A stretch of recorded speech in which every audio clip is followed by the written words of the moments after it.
नमस्कार दोस्तों, आप सभी का हमारे YouTube चैनल में फिर से एक बार स्वागत है। दोस्तों, हमने एक रिपेयरिंग कोर्स स्टार्ट किया था, उसे आज हम फिर से कंटिन्यू करने जा रहे हैं। जो रिपेयरिंग कोर्स था उसके हमने लगभग 49 क्लासेस कंप्लीट कर ली है और आज 50वीं क्लास हम फिर से स्टार्ट करने जा रहे हैं। और इसका बंद करने का रीज़न क्या था वो मैंने आपको बता दिया है इससे जस्ट पहले वाली क्लासेस में।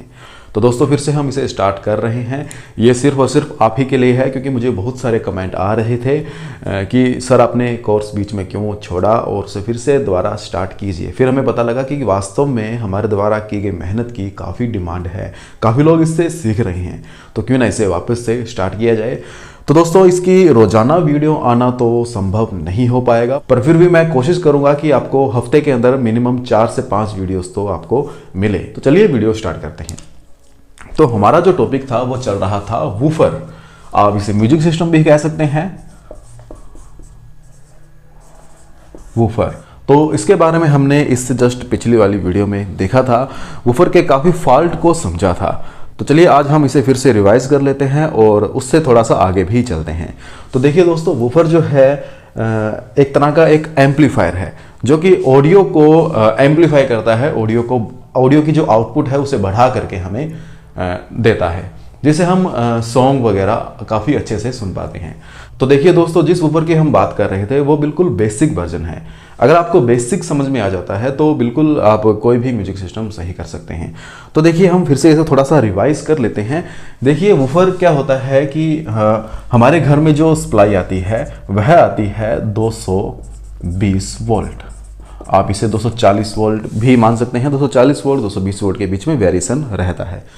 तो हमारे घर में 220 वोल्ट आई। देखिए इसका कंसेप्ट बता रहा हूं आपको वूफर का। मान लीजिए ये एक वूफर है, म्यूजिक सिस्टम है। साइड में आपको इमेज भी दिख रही होगी कुछ इस तरीके की, और 2 स्पीकर है इसके। अब इसके मैकेनिज्म को समझेंगे कि किस तरह से यह कार्य करता है, क्या क्या इसके अंदर इक्विपमेंट लगे हुए हैं।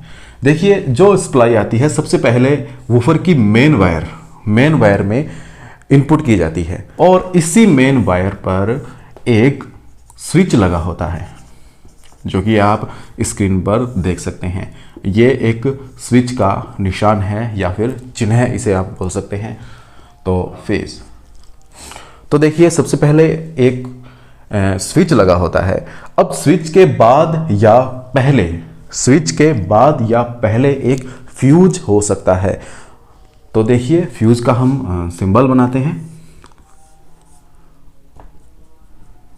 तो एक फ्यूज होगा, ये भी आपको इमेज में दिख रहा होगा। इसके बाद में सप्लाई जो है एक ट्रांसफार्मर में जाती है।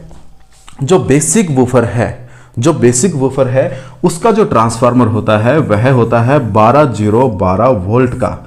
12012 वोल्ट का मतलब है कि इनपुट में यह 220 वोल्ट देगा, इनपुट में यह 220 वोल्ट लेगा, परंतु आउटपुट में 12012 वोल्टेज देगा। देखिए कैसे, बीच वाली वायर 0 जिसे हम टेपिंग कहते हैं, ये सारा कुछ मैं आपको बेसिक में बता चुका हूं। ये बिल्कुल बीच वाली वायर है जिसे हम टेपिंग कहते हैं या 0 वाली वायर भी कहते हैं। यह 12 और ये भी 12, यानी कि इन 2 वायर को आप यूज करोगे तो आपको 12 वोल्ट मिलेंगे। इन 2 वायर को आप यूज करोगे तो भी आपको 12 वोल्ट मिलेंगे। अगर आप इस 0 वाली वायर को यूज नहीं करते हैं तो देखिए 12 वोल्ट यहां और 12 वोल्ट यहां, तो आपको यहां पर 24 वोल्ट मिलेंगे। यानी कि वूफर में लगने वाला ट्रांसफार्मर जो है वह 24 वोल्ट का होता है। देखिए ये जो 0 वाली वायर है यह इसकी टेपिंग है, यानी कि इससे इधर अगर बात करें तो ये हाफ वाइडिंग है, इससे इधर अगर बात करें तो भी ये भी एक हाफ वाइडिंग है। तो यानी कि टोटल वाइडिंग का जो पोटेंशियल है वह 24 वोल्ट होता है।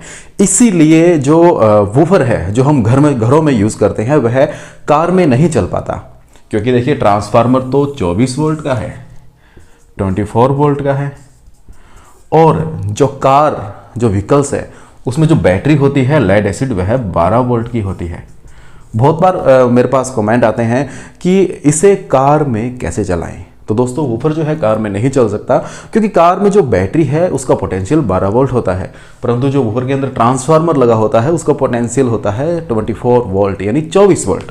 तो वूफर कार में नहीं चल सकता, पर फिर भी इसका एक तरीका है। वूफर को कार में हम चला सकते हैं एक मैकेनिज्म लगा के।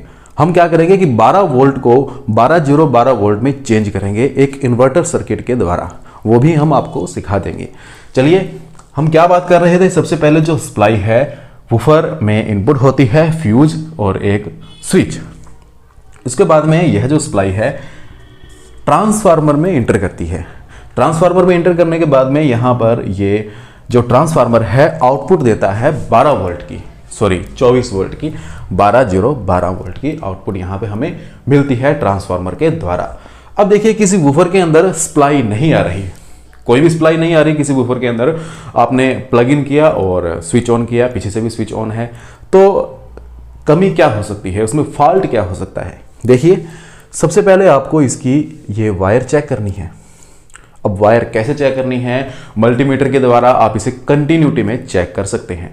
तो कंटिन्यूटी में आप इसकी वायर चेक कर लीजिए। दोनों वायर जो है न्यूट्रल फेस की, जो मेन लीड जिसे कहते हैं, वो आप चेक कर लीजिए, सबसे पहला काम। अच्छा, इसके बाद में आप वूफर का स्विच चेक कर लीजिए। स्विच चेक करना भी मैंने आपको सिखाया है, ये भी कंटिन्यूटी में ही चेक होता है। उसके अलावा आप फ्यूज चेक करिए, फ्यूज सही है या नहीं है। अब इतना अगर सब कुछ सही है तो आप सीधा ट्रांसफार्मर पर आए। अब आपको क्या चेक करना है? आपको यह चेक करना है कि सप्लाई देने के बाद में यहां पर आउटपुट मिल रही है या नहीं। कैसे चेक करना है? इस ट्रांसफार्मर को बिल्कुल फ्री कर देना है, क्योंकि ये देखिए, ये जो ट्रांसफार्मर है जैक के द्वारा इसके मदरबोर्ड में लगा होता है, जो कि आप इमेज में देख सकते हैं। ये जो ट्रांसफार्मर है इसका एक जैक होता है, जैक के द्वारा वूफर के मदरबोर्ड में लगा होता है। उसे आप बिल्कुल फ्री कर दीजिए। फ्री करने के बाद में अब आप इसे प्लग इन कीजिए, यहां से इसे सप्लाई दीजिए और यहां पर आप चेक कर सकते हैं। यहां पर कोई भी करंट नहीं आएगा, क्योंकि यहां पर पोटेंशियल 12 वोल्ट है। और करंट हमें झटका कब महसूस होता है? जब 90 वोल्ट या 70 वोल्ट के आसपास पोटेंशियल हो। यहां तो 12 वोल्ट ही है, तो आपको झटका बिल्कुल नहीं लगेगा। आराम से आप इसे चेक करिए। कैसे चेक करोगे? यहां पर सप्लाई आ रही है AC, यानी अल्टरनेटिंग करंट सप्लाई यहां पर आ रही है। तो मल्टीमीटर को अल्टरनेटिंग करंट की रेटिंग में आप रखिए। तो इस वाइंडिंग का पोटेंशियल चेक कीजिए, यहां पर चेक कीजिए 24 वोल्ट के आसपास मिल रहा है या नहीं। ये 24 वोल्ट थोड़ा सा कम या ज़्यादा हो सकता है, 25 या 26 के लगभग आपको यहां पर पोटेंशियल शो होना चाहिए। इसके बाद में आप इन दोनों वायर को चेक करिए कि 12 वोल्ट शो हो रहे हैं या नहीं। उसके बाद में आप इन दोनों पॉइंट को चेक कीजिए कि 12 वोल्ट शो हो रहे हैं या नहीं। अगर आपको यहाँ पर कोई भी वोल्टेज शो नहीं हो रहे और यहाँ तक बिल्कुल ओके है, यानी कि ट्रांसफार्मर की प्राइमरी वाइंडिंग में तो वोल्टेज आ रहे हैं, परंतु सेकेंडरी वाइंडिंग में हमें कोई भी वोल्टेज नहीं मिल रहे, इसका मतलब हमारा ये जो ट्रांसफार्मर है खराब है, फॉल्टी है। जो फॉल्ट है ट्रांसफार्मर में ही है। आप ट्रांसफार्मर को चेंज कर सकते हैं। अच्छा, अगर आप ट्रांसफार्मर को चेंज नहीं करना चाहते, इस पे और थोड़ा सा स्टडी करना चाहते हैं, तो आप क्या कीजिए, इसकी प्राइमरी वाइंडिंग को खोल लीजिए। मैंने एक वीडियो में बताया है कि प्राइमरी वाइंडिंग में जो कंपनी मेडेड जो ट्रांसफार्मर है उनमें एक फ्यूज लगा होता है, जिसको थर्मल फ्यूज बोला जाता है, जो कि ज़्यादा गर्म होने पर ऑटोमेटिक ओपन हो जाता है।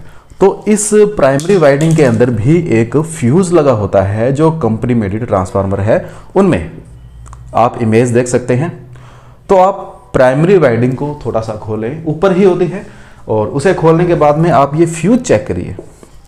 हो सकता है ये फ्यूज खराब हो, तो अगर ये फ्यूज खराब है तो आप इस फ्यूज को निकाल दीजिए और आप डायरेक्ट इसे कर सकते हैं, डायरेक्ट करके चलाइए, क्योंकि फ्यूज यहां भी है, यहां भी लगा हुआ है, तो इसे आप डायरेक्ट कर दीजिए, आपका सिस्टम ऑन हो जाएगा।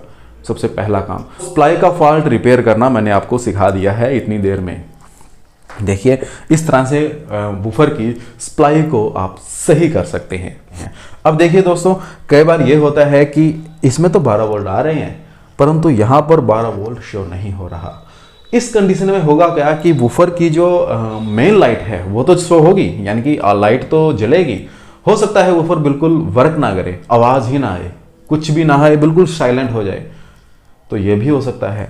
आप ये भी चेक कीजिए कि प्रॉपर वोल्टेज है या नहीं है। तो फॉल्ट नंबर 1 सप्लाई का फॉल्ट जो था मैंने आपको बता दिया है, इमेज के माध्यम से मैंने आपको दिखा दिया है।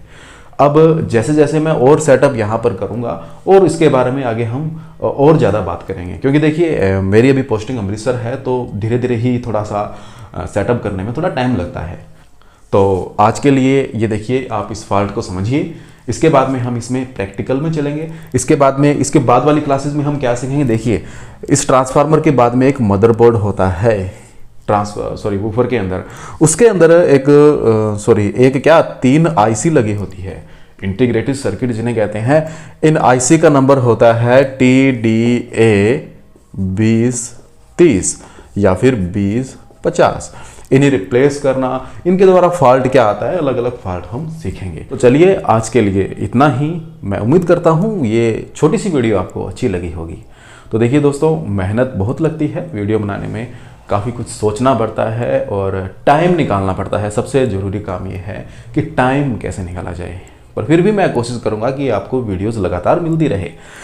तो इस वीडियो को ज़रा लाइक कर दीजिएगा और चैनल को तो शेयर करना ही है, और नए लोगों को कहे कि इसे सब्सक्राइब करें। चलिए नेक्स्ट वीडियो में मिलेंगे। Thank you.